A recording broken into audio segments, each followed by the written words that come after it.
Meeting ছিল, উনি স্বাস্থ্যগঞ্জ থেকে গাড়ির কারণে আসতে পারে নাই। উনি একজন প্রাক্তন আমাদের অধিকার ফিরিয়ে দেওয়ার জন্য এই বলে আমি আমার বক্তব্য শেষ করছি।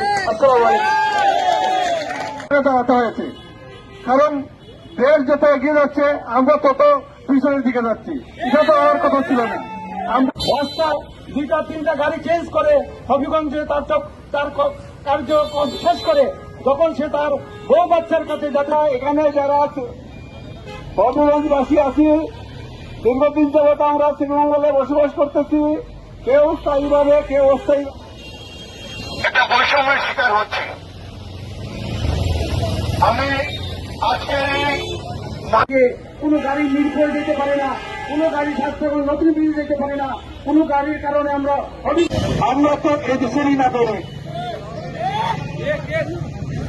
আমরা